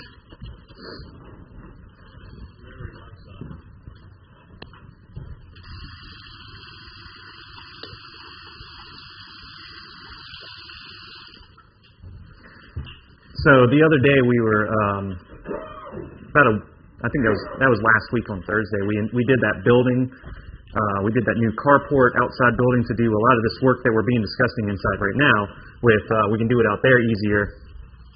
And I decided to slam 2 concrete bricks together and smash my finger, and it made this really lovely raised kind of nasty bruise on my finger, and it just popped while we were working. I knew it was going to eventually happen. Those are one of the best things about working with your hands. Bang them up. Joel's been to a couple of my workshops in the past. I think you were at the repotting workshop, were you? Okay. Yeah. So we do a repotting workshop every year. And it's always in the early springtime. So we try to kind of just teeter back and forth of what time we're going to do it. But usually we're going to take our more you want to go higher? Yeah, I'm just looking to see if I got you. But yeah, we kind of teeter back and forth. We can also chop the height down off that tree. Go ahead and put your soil in there, and then you chop it down. It makes it easier. So when you go to tie it down, it's not going to be like waving all over the place on you. Yeah. But yeah, we do that repotting workshop, and this year, now that we got our outside work area, we don't have to repot inside of the building. We can have a nice number of patrons. I wouldn't say a whole bunch, but depending on where we're at, probably around 5 people would be best because it's not an enormous space, but it's still going to be fun. So if anyone has trees that they're scared to repot, find it to be challenging to repot, and you want to improve your skills, come hang out with a group of people who are literally going through the same process and some suffering. So we want to chop it where the movement stops first. All right. So let's go ahead and do that. I'm going to take the... you get to cut it this time. I'll hold on to it. Okay. And you get to chop it. All right. Where's the folding saw's right there. So I would say the movement more or less stops somewhere in here. So we're going to chop about a little 2 inches higher. Okay. So we go like there. Yeah. I'll put my hand over so.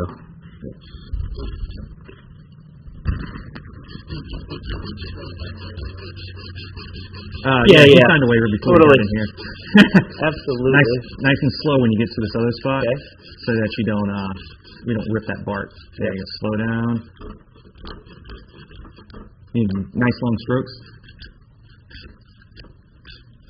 There you go. Perfect.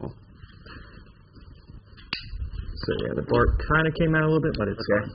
I've seen these winged elms literally. I mean, we have one in here. I just showed you guys a second ago. Just literally bud straight at the top of those chops. So if you can keep all that material up there just nice and clean, you'll get nice bud pushback. Yeah, it's a sweet little tree. So what are your thoughts on that? Kind of let it kind of come up at this angle. Yeah. Here, hold it. Oops. So yeah, that's your camera is there. We go. So right. Yeah. So yeah, it's got it's got a lot of movement right off the bat, and we got not aerial. I would call these aerial. They're high though. They're high. Yeah. But we're leaving a lot of this down here for support, and also in the case that roots do pop out lower, we could always go with those. But these are very valuable roots here. Definitely. So this one, we can leave it on here because it is really long and it has a lot of roots on it. We want to save any weird roots, and we can chop them off later. You'll just kind of wrap it around. Yeah, just kind of leave as much as we can. Yeah. So, and then suggestions on how to would you not place it in the center of the pot in order to try to just keep gently kind of tuck it in. Work them in. Okay. Yeah. Sometimes we will trim the roots back to more fibrous roots that are further back on that, but that's when, the circumstance of this tree, we want to kind of keep as much as we can. So, see how that all just nice tucks in there? And they're going to turn into running roots almost automatically. Of course. So, let's see if you can get it tied down there. I'll hold it up for you. Okay. So, let's see here. Probably don't want to pull those in. Those roots out of the tie. There you go. And Joel just did a really good thing there. And right before he's going to go tie the tree down into the pot, if you got roots in the way, you don't want to pull those roots and rip them towards the trunk when you go to do tie down, because usually we're going to tie down nice and firm. And if you got your roots working against you, those finer roots, you'll bend them really bad, and you could possibly break them. You want to make sure the point of contact to the trunk is on the tie down wires is nice and firm. So I'm going to probably cross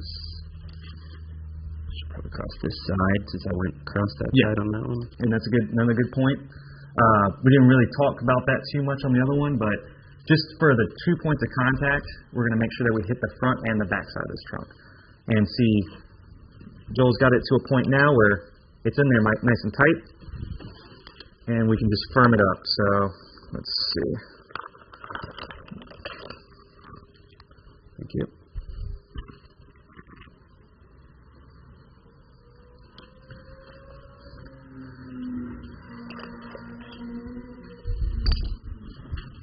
Thank you. Yes, sir.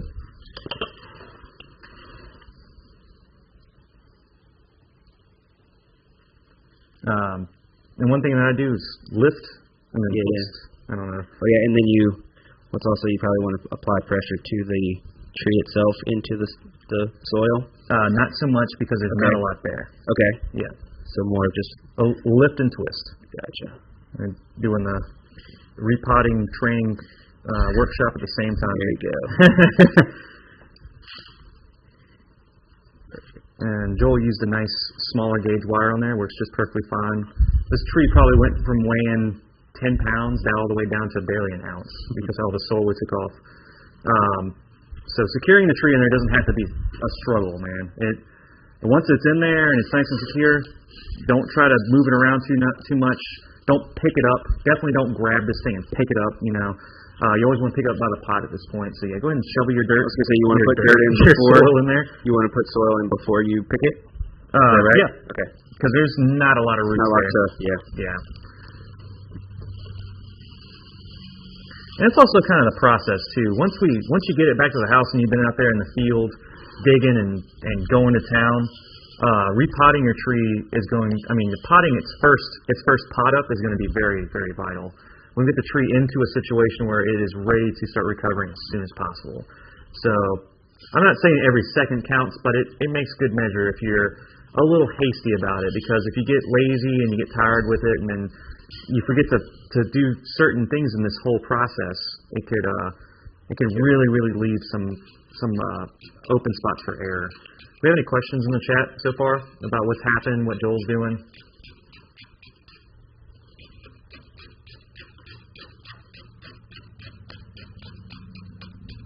Good chopsticking technique too. Been watching a lot of Mirage. A little bit. Trying to learn everywhere I can. Yep.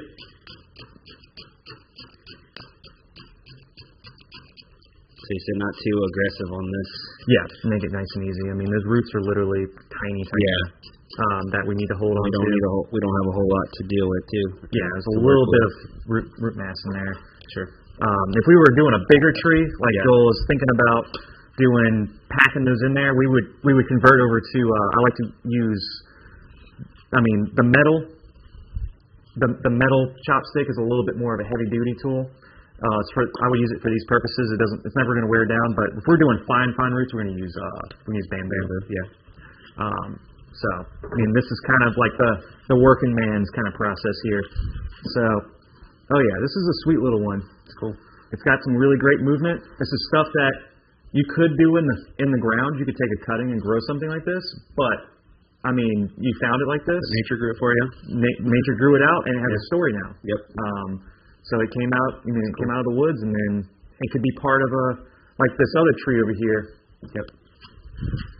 I'm not saying it's destined to, but these guys wouldn't look bad together as a companion and smaller tree. So there you go. So if you're out there collecting bigger and smaller trees, kind of keep that in mind. So if you end up seeing a tree and you think it's huge, and then you pull it out and you have to chop off all those roots on the bottom, you get a small base, you're like, they'll be bummed out. You probably can still use it.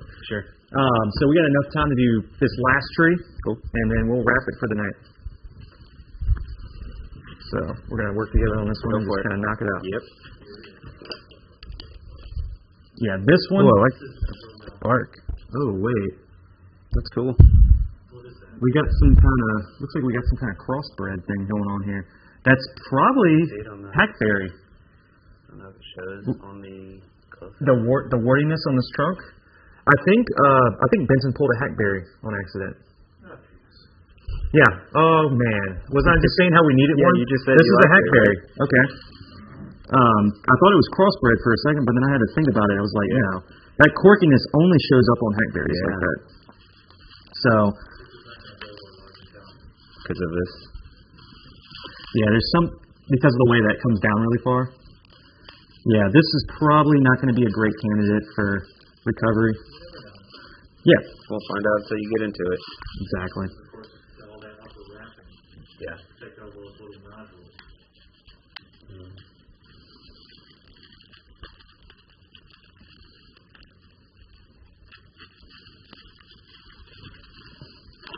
You realize, Joel, he's using the right scissors, right? With the left hand. Exactly. That's why they're cutting. That's why they're not cutting really well. That's right. Yeah, I'm living in a right-handed world. Not built for you. Not made for this world. That's right. This looks like he got it from a different location. Look at the materials. Yeah, the stuff in the soil surface here. I mean, it looks like some pine bark. Yep. It's probably a lot drier. So, I mean, obvious pine needles going on here. Interesting. I was intending on getting a few of these trees, and this might be a decent start. I'm just hoping that there's enough roots in there. I'm not seeing a whole lot of good rootage in there. We'll see. I haven't collected hackberry this time of year. I collected a few hackberries back a couple of years ago, but I had to get rid of them. Is Hackberry an Almacia? It's Cletus.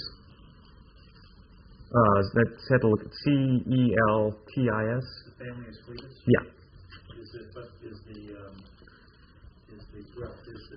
It's in the Umacea. I'm gonna have to do some further research. Is Almacia a different genus than?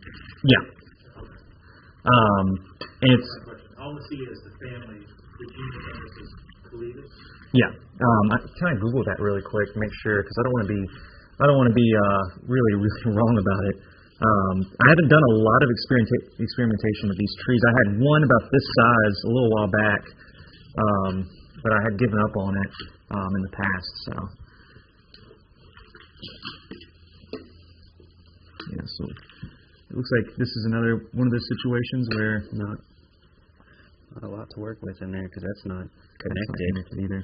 Almacia Cletus. Yeah. Occidentalis. So yeah, this is probably why he had collected it, because it had the wings. Mm-hmm. They have a very similar leaf to a winged elm. I mean, it's not far from it. It's kind of like the water elm, because the water elm's a planaria, but it's in the Umacea.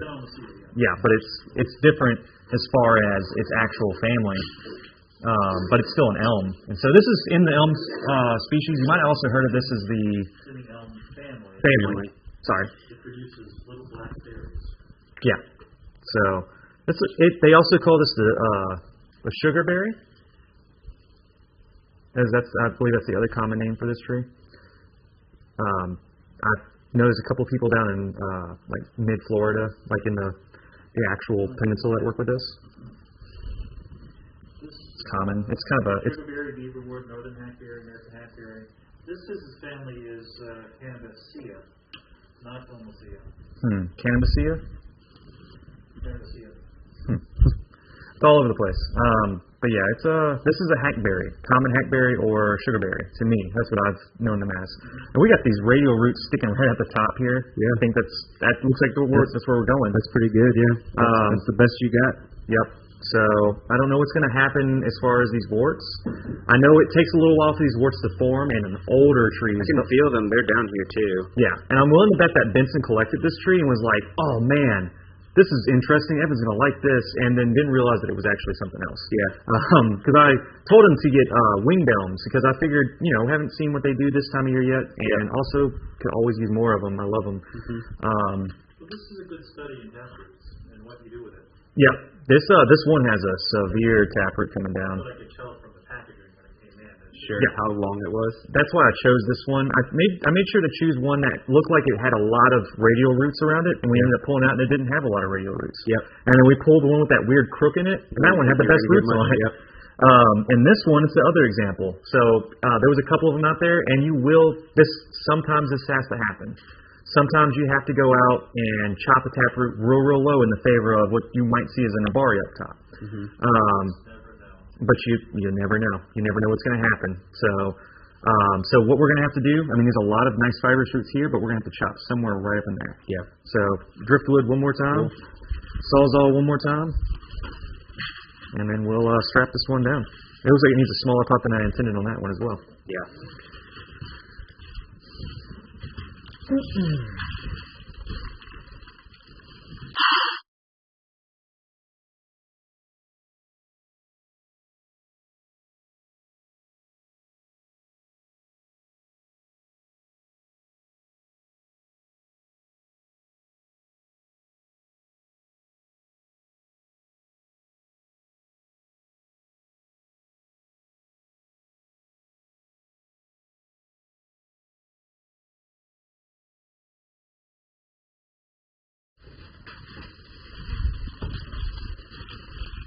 So right after we collect all these trees, because last year me and Benson and a team of other collectors went out and had probably 300-400 trees. I can't remember what the estimate was. And what I just did there, I put on an apron and felt like I was a butcher. Just hacking trees all afternoon. It felt like it was never going to stop. But doing it the same way over and over again, we got the results that we wanted. We recovered I'd say about 95%. Awesome. Really good recovery rate. Well, also it's the type of trees we're collecting too. Yep. And we actually collected a few trees. We don't even know what they are. There was a few that came out of the ground. Cool. There's an oak, some kind of white oak it looks like. Maybe crossbred with something else. Thought it was water oak at first. But yeah. Well, that's a telephone pole. Where are you going to cut it? Well, Doug said it's a telephone pole. So let's see what the rest of this trunk looks like. It'll be nice and gentle. Oh, look, the warts are starting to reveal themselves. Yeah. Here. Yeah. So yeah. Yeah, I was gonna say that is poison ivy. Yeah, that's not a part of the. I'm not allergic to it. That was a poison ivy, which, by the way, can make a good bonsai if you grow it right. Just don't want to cut it. Yeah, you just don't want to use bare hands. Yeah, that's true. Let's see. That kind of.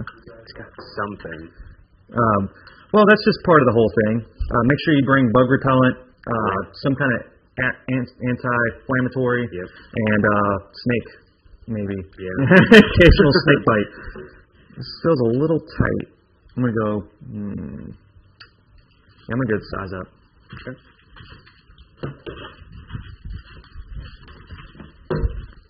See, I make that adjustment for the sake of the tree, not for myself. All right. So yeah, this thing is pretty tall. I see taper here, and it just kind of stops. So I think just chopping this thing down here, just in there, will be better. So we're going to hold on to it, and we'll make that chop real quick, make it a little bit more manageable.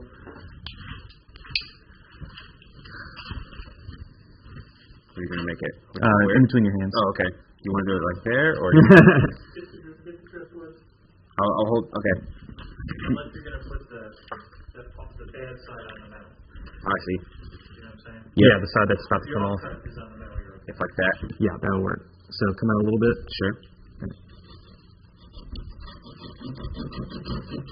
Okay, I'm going to hold this. Okay. A lot softer than the window.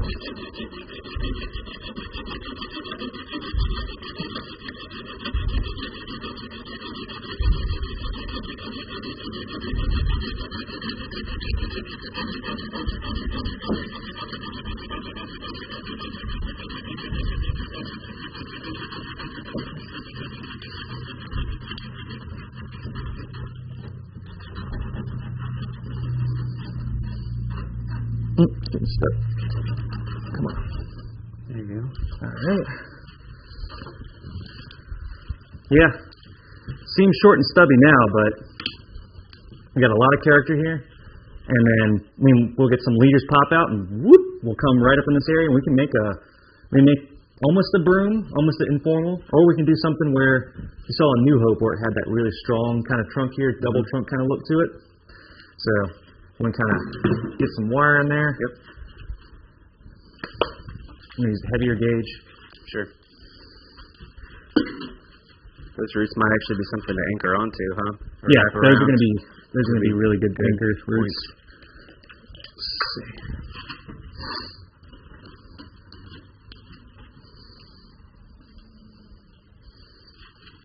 Any questions about hackberries, other species I've talked about? I can kind of talk about it now, because after I'm done putting this tree in the pot, we're going to kind of do a little wrap, talk about, kind of summarize what we talked about tonight, and then we'll be done.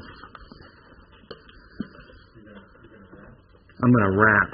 The only wrap I probably can, I don't even know the lyrics to it anymore, Pokemon rap or something. Oh my gosh. Yeah, I'm that old. I don't know. I didn't listen to a whole lot of hip-hop. So, you don't want to hear me rap. I can sing okay. All right. Shovel it up. Yep. I'm glad that pop that was aggravating me for a while. And I mean, this might even. Oh man, this is gnarly. I might even pot that and see what happens, because it's got a lot of roots. It's got roots on it. It's almost like. Yeah, you could call it a sumo. Yeah, throw it in a pot, see what happens. No. Now you say that, and I've turned around and made turds shine, I guess is what some people like to say. So there's no suggestion of branching or anything, but that means that on something like this, if you guys chop something and you find it where there's roots on the bottom left over, this is almost like an air layer. It's going to be real weak. It's not going to be like a really promising way to get a tree out of this. But it's more than likely, since this is basically a root, that everything's going to pop out right here. And you're just going to have to uncover it down and probably have to bury it the majority of the way down. So might experiment with that later, but that's for tomorrow. Okay. Seems so silly. It's like we're planting sticks. So we're going to kind of use that as an anchor for this side. Okay. Like that. Yeah. Right. And like this. Okay. I'll hold it. Too hot.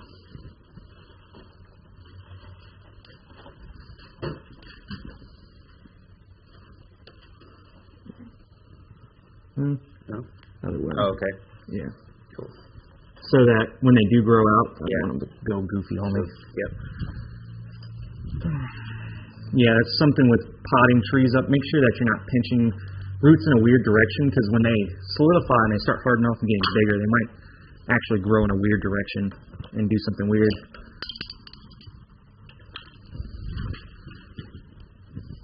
And then you'll have another flaw to fix. Oops, I keep going the wrong way. There we go.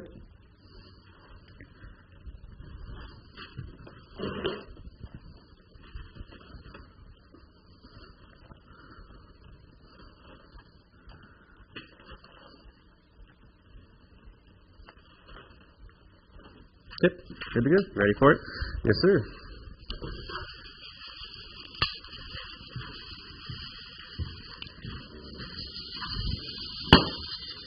Yeah, that is very, very hackberry.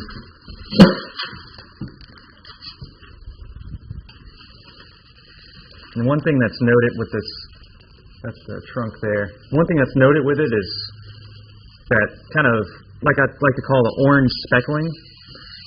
Tells me that it's got some elm qualities to it, so that's a very elm thing, is having that orange little peachy kind of speckle on it. That's one of my favorite things. You can see that on underlining under the winged elms too, with their plated bark, and it's kind of got this orangey look to it. And when you can see the buildup of the warts, you can see this one here, how far that one stands out. See how it just kind of comes straight up the side. It's weird because it's right there too. It's weird because you literally can see the layers stacking. It's a really interesting tree. They don't grow bark like anything else I've seen. So that's Chopstick, and that's it. Yep. And we're right on time.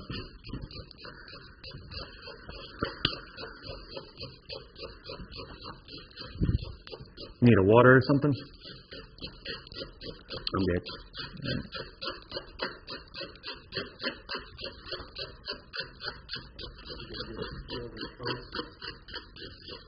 You want to go through what we just did? Oh, yeah, definitely. I don't want to make it hard.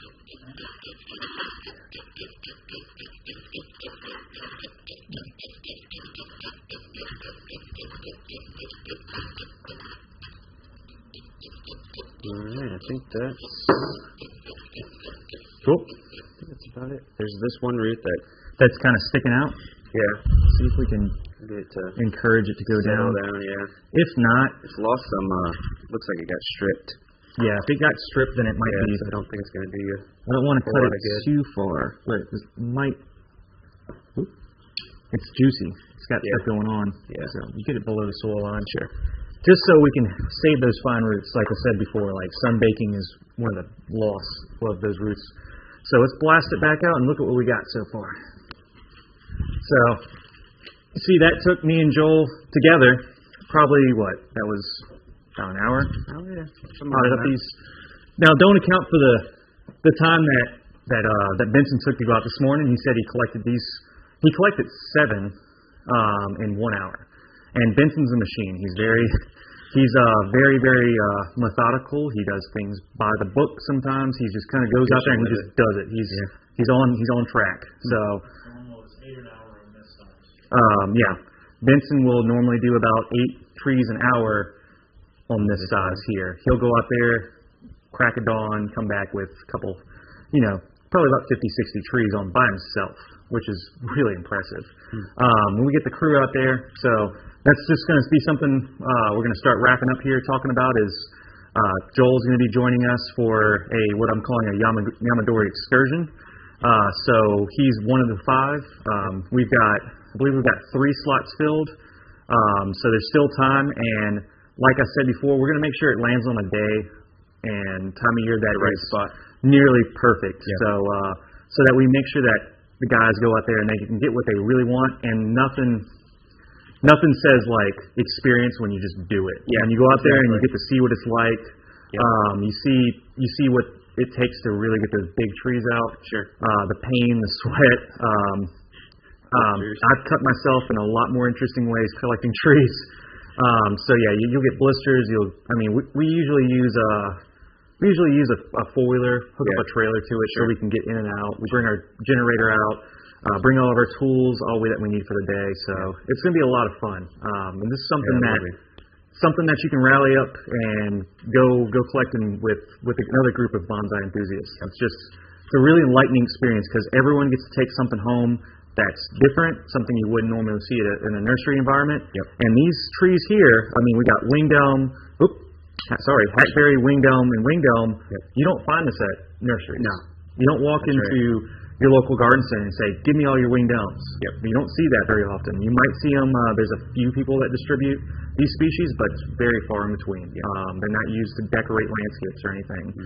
So if you guys want to go out there and get those species, there's 2 slots left. If you miss signing up, we always have plenty of Yamadori available in different stages of development here. So pretty much this was our Yamadori and Aftercare class. I'm Evan. This was Joel. Mic'd up behind he's not mic'd up, but he's back there making sure our mics work and the cameras look beautiful and nice and focused. Is Doug. And you guys have a great afternoon or evening, more like. Good night.